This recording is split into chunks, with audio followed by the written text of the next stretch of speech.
আগামী দিনে আমার বাংলাদেশ ভালো থাকুক, আমার সার্বভৌমত্ব ভালো থাকুক, বাংলাদেশের 18 কোটি মানুষ ভালো থাকুক, এই আশাটাই করি। বাংলাদেশে একটি সুষ্ঠু তত্ত্বাবধায়ক সরকারের মাধ্যমে একটি সুষ্ঠু নির্বাচন হোক। আমি আমার দেশনীতি এবং খালেদা জিয়ার সুস্বাস্থ্য কামনা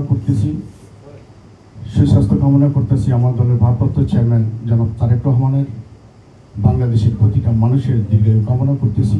সর্বোপরি আমার বাংলাদেশ ভালো থাক।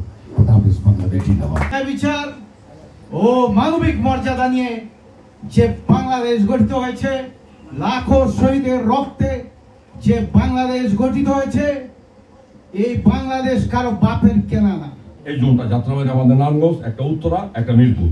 আমাদের নারায়ণগঞ্জের যে আন্দোলন, এই আন্দোলনের যে সিচুয়েশন ছিল, যে লক্ষ লক্ষ মানুষ আমরা দেখেছি, এটা না দেখলে কারোর বোঝার উপায় নেই যে সেটা কেমন বাংলাদেশ ছিল। আমরা তো অনেকেই মুক্তিযুদ্ধ দেখিনি, কিন্তু আমরা 2024-এর যে আন্দোলন দেখেছি, যে ভয়ঙ্কর পুলিশের নির্মমতা দেখেছি, আওয়ামী লীগের নেতাকর্মীদের যে ভয়ঙ্কর আচরণ দেখেছি। আমরা কখনো চাই না যে এই বাংলাদেশের রাজনীতিতে আওয়ামী লীগ, শেখ মুজিব পরিবার আর ফিরে আসুক। একটি তারিখ না, এটা বাংলাদেশে একটা ইতিহাস বদলের দিন। আমরা সেই সন্ধিক্ষণে আজ আমরা দাঁড়িয়ে আছি। আসলে আমরা 2 মিনিটের একটি বা 10 মিনিটের একটি ডকুমেন্টারি দেখেছি এখানে। আসলে বাংলাদেশের সেই 50-60টা ডকুমেন্টারি 17 বছরের, সেই 17 বছরের ডকুমেন্টারি যদি উপস্থাপনা করা হয়, তাহলে আমার মনে হয় 17,000 বছরও শেষ হবে না তার এই ফেসিবাদের আচরণ।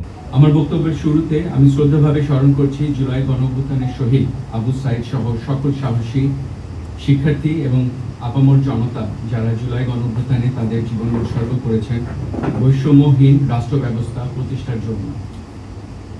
এই আন্দোলনে যারা আহত হয়েছেন, আমি তাদের সকলের দ্রুত সুস্থতা কামনা করছি।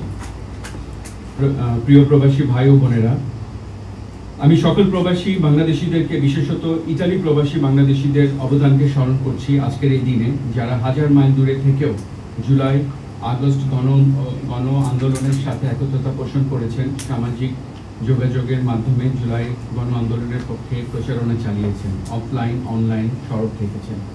জুলাই গণ অভ্যুত্থান ইতালি প্রবাসী বাংলাদেশের ভূমিকাকে আমরা কৃতজ্ঞতা এবং সাধুবাদ জানাই।